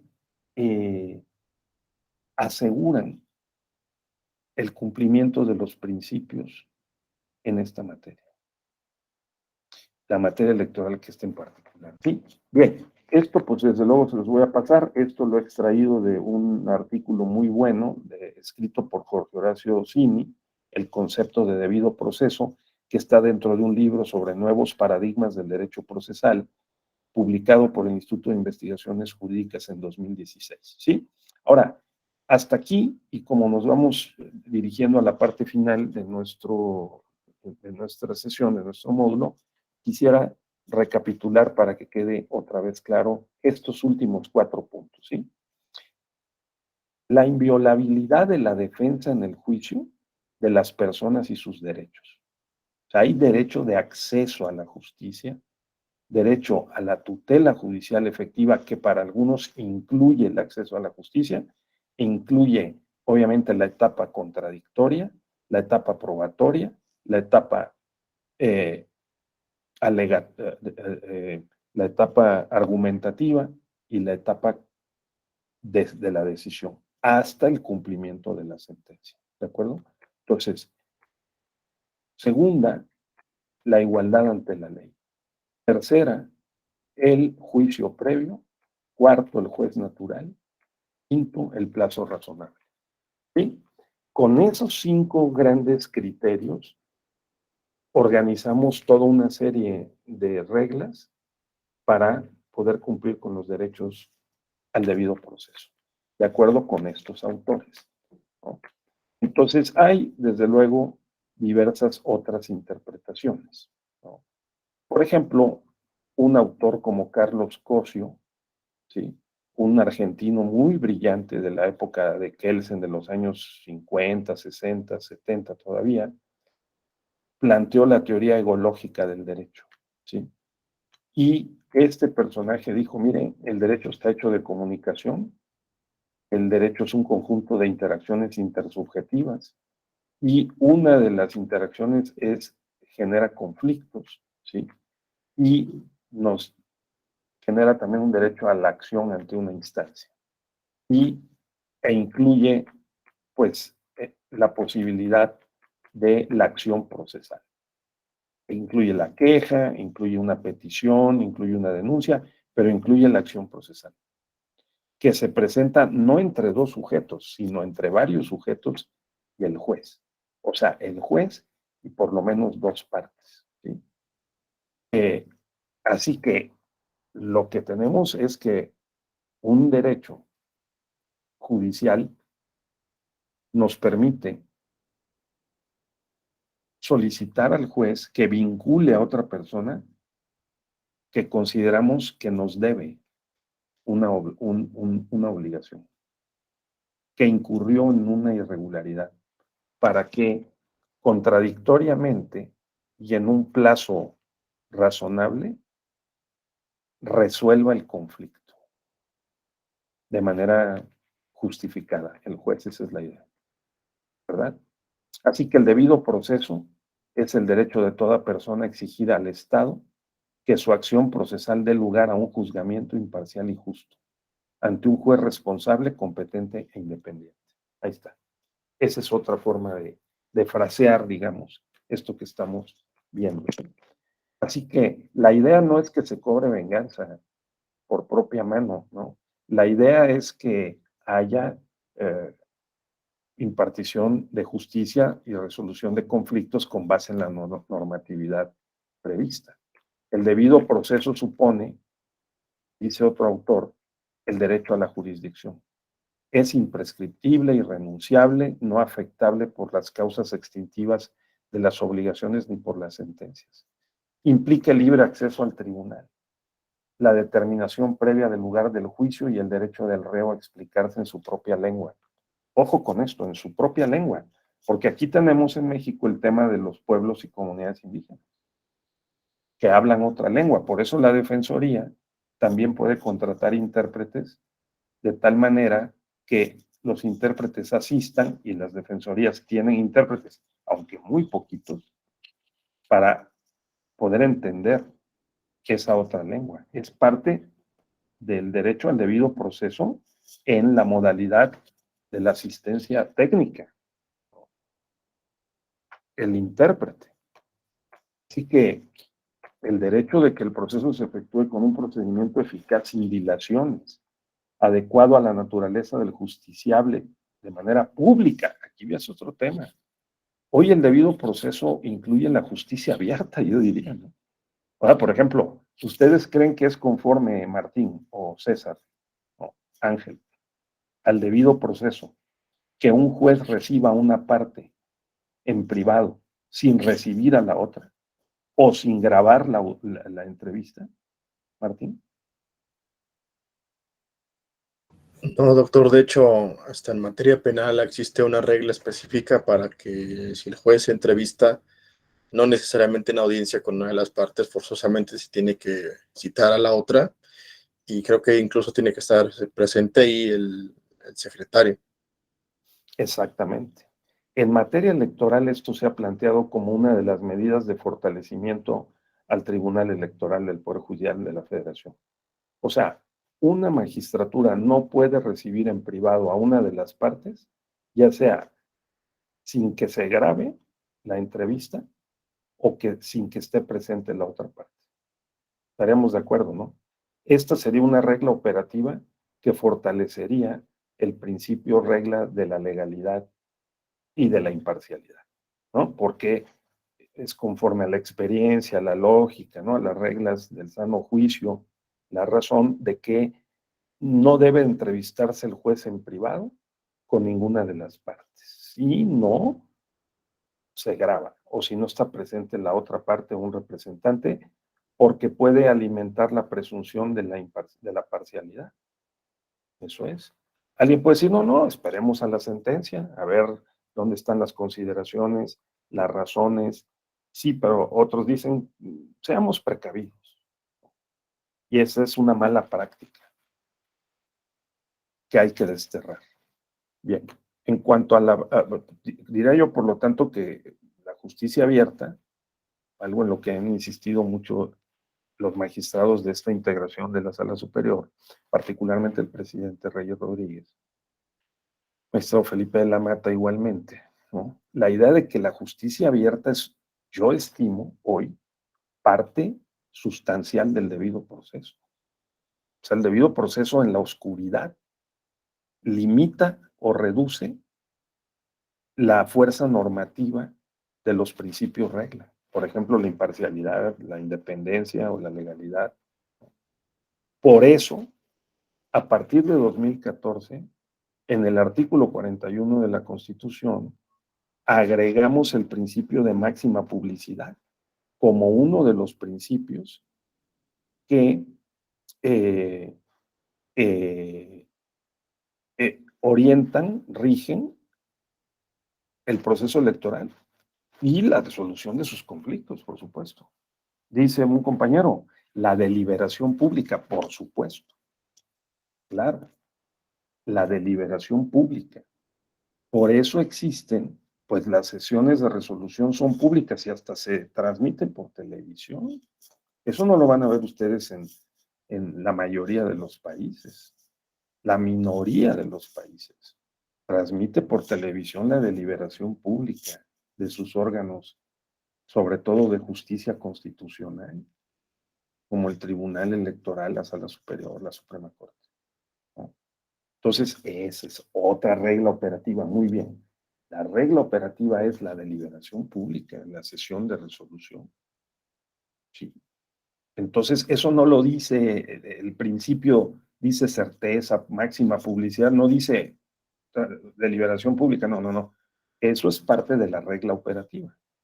Cómo, con un sentido lógico, materializamos el principio regla de la máxima publicidad con las deliberaciones, con el acceso a la información, con la transparencia, con el amicus curiae, ¿no? Entonces hay que pensar cómo poder potenciar los derechos humanos, en este caso en el ámbito político electoral, al debido proceso, que es el objeto de este módulo, ¿verdad? Entonces, así es. Así que con asistencia letrada, con asistencia técnica, tenemos nuestra defensoría en materia electoral, el derecho a probar con la utilización de todos los medios probatorios pertinentes. Tenemos aquí en materia electoral el tema de las periciales, que está tan de moda. Y siempre debió estarlo. O sea, la prueba pericial que es tan importante, ¿no?, para trasladar el conocimiento experto al expediente y al juicio del juez, pero con palabras y con lenguaje accesible, porque el perito puede incurrir también en el uso de un lenguaje técnico ininteligible, ¿no?, para las partes y para el juez. O sea, también en eso hay que considerar estas reglas operativas que debieran estar bien precisas y claras, ¿no?, de cómo el perito debe de presentar un protocolo para el desempeño, para la ejecución de la prueba pericial, ¿no? Eso es. Entonces, los medios probatorios pertinentes, imagínense una prueba pericial antropológica, en el caso de pueblos y comunidades indígenas, ¿no?, para que entendamos los que no vivimos dentro o no hemos vivido, tenido la experiencia de vivir dentro del contexto de un pueblo o comunidad indígena, cuál es el sentido que ellos le imprimen a su lenguaje y a sus relaciones intersubjetivas de carácter político electoral, ¿no? O sea, porque nosotros podemos dictar una sentencia y en lugar de facilitar, vamos a complicar, o en lugar de fortalecer, vamos a debilitar su sistema normativo interno, ¿no? O sea, hay que entender por dentro a los pueblos y comunidades indígenas el punto de vista interno, y eso nos lo traduce un dictamen pericial antropológico, Martín, ¿sí? Ha ocurrido que incluso se ha levantado la cosa juzgada, que es otra regla del debido proceso. Como hace un rato se dijo, las etapas procesales en materia electoral opera el principio de definitividad. Bueno, es que las etapas del proceso electoral se van abriendo y se van cerrando y ya no se puede regresar, pues imagínense, ¿no? Pero aquí en materia procesal judicial también las etapas se abren y se cierran. Se abre la etapa de la presentación de la demanda, se cierra la etapa. Se abre la etapa de la contestación de la demanda y se cierra. O sea, la etapa propositiva o introductoria y la etapa contradictoria se abren y se cierran. Y la etapa contradictoria se abre y se cierra. Claro, ¿no? Pues tiene que haber certeza. Y la etapa para argumentar y concluir también, y la etapa de la resolución igualmente, ¿no? Y hay un momento para poder, por lo tanto, ofrecer, desahogar o diligenciar los medios probatorios. En cuanto a la sentencia, pues comprende el derecho a que sea dictada por un juez objetivo, imparcial, independiente. Esa sentencia debe ser completa, debe ser legítima, debe ser lógica. Es decir, tenemos mucha experiencia en el mundo jurídico occidental, ¿verdad?, en México, y también la experiencia que podamos recabar y utilizar con provecho, que se den en otros ámbitos, pueblos, comunidades indígenas, de la forma como también resuelven sus conflictos, pues para ver si algo de esas prácticas nos puede servir y enriquecer la experiencia, ¿no? Pero la idea que tenemos es que la sentencia debe de también responder a ciertos criterios que están vinculados a la idea del juicio justo, ¿no? Del debido proceso, por supuesto. Debe estar motivada la sentencia y debe versar sobre lo pretendido y resistido por las partes. O sea, toda una serie de criterios, ¿verdad? La relación procesal supone presupuestos o requisitos procesales, que ya decíamos, condiciones, requisitos que deben cumplirse para iniciar y desarrollar el proceso y emitir la sentencia. Así que, vean, se tiene que de entrada lo que decíamos, los presupuestos procesales. ¿Existe capacidad procesal? ¿La persona que está presentando la demanda o la que la contesta es la idónea para hacerlo? ¿Es competente el órgano? ¿Qué requisitos de la demanda? ¿Qué legitimidad procesal tiene la persona que interpone el medio de impugnación? ¿Qué interés jurídico o interés legítimo tiene? ¿De acuerdo? En cada etapa procesal hay, por lo tanto, unas reglas. Me quiero saltar ya para terminar, para que lo tengan presente. Hay una último esfuerzo que se ha hecho, ¿sí?, para tratar de incluso poner un índice de parámetros o un conjunto de parámetros y de indicadores para analizar si esto tuvo lugar o no, si el juicio fue justo o no. Y evaluar el diseño o el marco normativo del sistema de resolución de conflictos electorales. ¿Cómo se desempeña? Es el organismo que resuelve los conflictos electorales. Y cuál es el régimen político electoral o el contexto en el que opera. Esto no es ininteligible, ¿verdad? La idea es que pueda haber indicadores, fíjense hasta dónde hemos llegado, indicadores para ver si el diseño del marco jurídico del sistema de justicia electoral, esto quiere decir SJE, sistema de justicia electoral, es adecuado o no. Fíjense. ¿Qué se tiene que verificar, Martín? Si las instituciones que existen son necesarias para que podamos decir o son suficientes para que exista un sistema jurisdiccional completo. O sea, que tenga todos estos elementos que hemos estado trabajando. Si las instituciones cuentan con todo el sistema de medios de impugnación y que estos funcionen de manera eficaz. Por ejemplo, México tiene un problema allí. Nosotros tenemos en la ley 8 medios de impugnación, pero hay 20. Esos otros 12 fueron creados por acuerdo de sala o en sentencias después reiteradas y convertidas en jurisprudencia, y necesitamos colocar dentro de la ley procesal electoral esos otros medios de impugnación.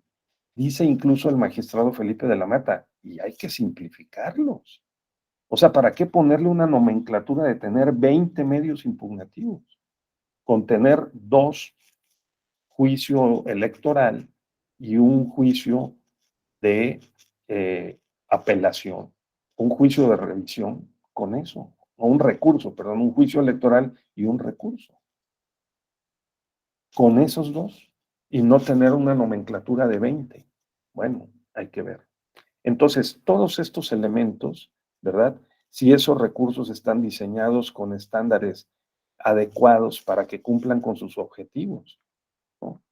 Entonces, se está construyendo este índice comparativo global para poder evaluar si los marcos jurídicos y el desempeño de un órgano jurisdiccional, en este caso en materia electoral, cumple con los principios regla y hasta donde sea posible de examinar las reglas operativas del debido proceso.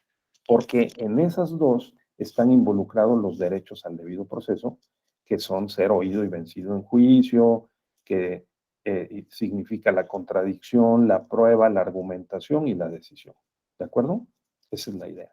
Entonces, el organismo que resuelve los conflictos debe tener una autonomía, independencia de sus integrantes, rendir cuentas, profesionalizarse, ¿verdad? Tener mecanismos formales para poder tramitar estos juicios y, en su caso, los mecanismos informales, o sea, los MASC, que todavía no llegamos a eso. Nosotros no tenemos este modelo que intersecta los MASC, medios alternativos de solución de conflictos, con el procedimiento llevado en forma de juicio que concluye en una sentencia. ¿Sí?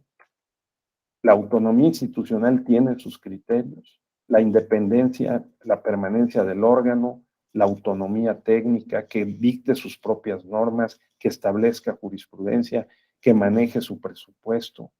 Ahora, no todos lo tienen, ¿eh? En los tribunales electorales locales carecemos de muchos de estos o de varios de estos criterios. No tienen autonomía financiera. Los magistrados de tribunales locales tienen que estar solicitando y negociando con la Secretaría de Finanzas o el Congreso del Estado, la gubernatura, el financiamiento, el presupuesto para sus tribunales.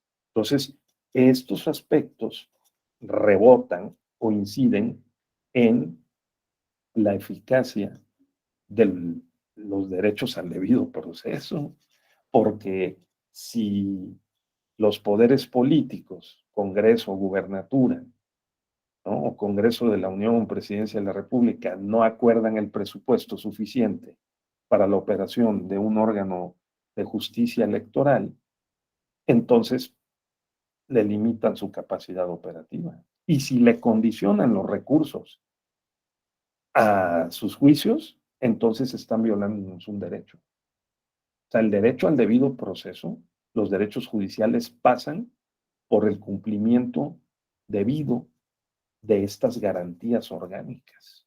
¿Estamos de acuerdo, Martín? ¿Sí? Pues sí, ¿no? Pues esas son las sentencias que ha dictado el tribunal.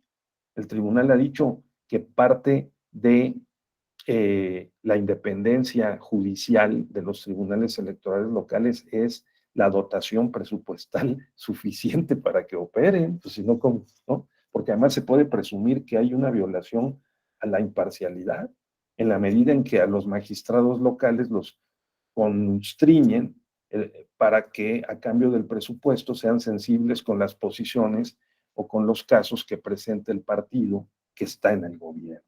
Entonces eso obviamente lesiona la autonomía del órgano jurisdiccional y la imparcialidad de sus la independencia y la imparcialidad de sus integrantes. ¿De acuerdo? Entonces, bueno, todo esto se cuenten con ello, se los voy a compartir, ¿sí?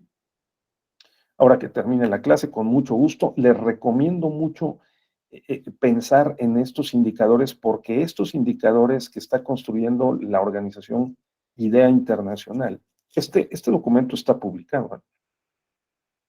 Yo lo extraje de ahí y lo sinteticé, digamos. Es hacia una, así se titula, hacia un índice global de justicia electoral de IDEA Internacional. ¿Sí? Es muy útil, lo lideró el doctor José Jesús Orozco Enríquez del Instituto de Investigaciones Jurídicas, que fue magistrado del Tribunal Electoral. Entonces vamos terminando nuestra sesión, no sé si tengan algún comentario, pero hay toda una serie, fíjense. Los mecanismos de justicia electoral tienen que el derecho de acceso a los medios de impugnación, que es parte del derecho derechos judiciales, pues tienen que garantizar que todos puedan acceder, que sea un recurso efectivo, el debido proceso, la gratuidad o costo accesible también. Porque a nosotros no nos cuesta acudir a la jurisdicción y en línea podemos presentar las demandas. El diseño del sistema de medios de impugnación prevea el conjunto de las posibilidades de la violación de los derechos de los interesados, ¿no? Que se puedan impugnar las leyes, no nada más los actos o las resoluciones. Nosotros tenemos la acción de inconstitucionalidad y ahora tenemos un instrumento muy importante, que es el control difuso, ¿no? O desconcentrado de que todo juez electoral, magistrado local, magistrado federal, si se lo solicitan y aun cuando no se lo soliciten, debe de verificar, ser sensible a que si un acto o resolución está basado en una norma que se considere contraria a la Constitución o a una convención internacional, la puede denunciar. O sea, puede no aplicarla al caso concreto. Ese es el control difuso, ¿no? O desconcentrado. O todo juez adscrito a un poder judicial tiene la atribución, la facultad de no aplicar una norma a un caso concreto si considera que la norma es contraria a la Constitución o a una convención internacional. ¿Verdad? Por ejemplo, en el caso de un plazo excesivo, pues si un plazo es excesivo, puede no aplicarse. Al contrario, el Tribunal Electoral en 1998 empezó a flexibilizar el plazo para la recepción, la admisión de demandas o de medios de impugnación presentados por integrantes de pueblos o comunidades indígenas, mucho tiempo después de que feneció, terminó el plazo de los 4 días, que como una regla común opera para presentar un medio de impugnación. O sea, en materia electoral, la regla común aplicable a los plazos para presentar un medio de impugnación es de 4 días, después de conocido el acto o resolución que se va a impugnar, ¿sí? Pues una pueblo o comunidad indígena, un grupo de integrantes de ese pueblo lo presentó 9 meses después. ¿Por qué lo admitió el tribunal? Lo admitió porque consideró, primero, que se trataba de un grupo en condición de vulnerabilidad. Segundo, porque consideró que mientras no hubiera elecciones en ese pueblo o en esa comunidad indígena, se estaba violando de tracto sucesivo el derecho a votar y ser votado. Y por lo tanto, el plazo procesal para interponer el medio de impugnación se mantenía abierto. ¿Qué les parece? Se lo presentaron 9 meses después. Entonces, tenemos esta sensibilidad, ¿sí?, de flexibilizar los presupuestos procesales, sobre todo en esta materia electoral que es tan dúctil, tan dinámica, ¿sí?, para poder impartir justicia. Porque el mandato de la Constitución no es que se maten las personas en los pueblos o en las comunidades por la competencia política para acceder a los cargos de representación, sino que se gestione el conflicto y se resuelva, se repare y no se vuelva a repetir, de preferencia. ¿De acuerdo? Entonces, ¿cómo le hacemos para que esto ocurra? Pues este es el papel del derecho procesal, ¿sí? Aquí nos detenemos, estimados amigos. Espero haberlo logrado, haber transmitido de qué se trata. Simplificado al máximo, se trata del derecho a la interposición de estos medios de impugnación, o sea, acceso a la justicia, contradicción, audiencia, alegación o argumentación y resolución.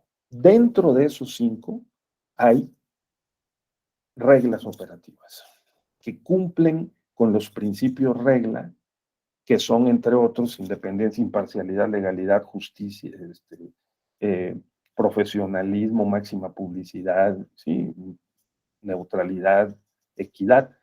Y esas reglas son clave para poder procesar en un tribunal como el que tenemos, el Tribunal Electoral, ya sea local o federal, los conflictos que emanan de las elecciones. De eso se trata.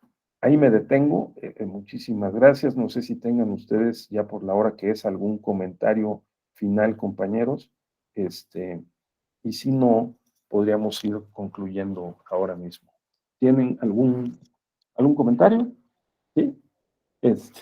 Bueno, les voy a enviar esto en un rato más, ¿sí? Pero antes permítanme tomar una foto para, pónganse, como dicen en Oaxaca, pónganse chulitos. A ver.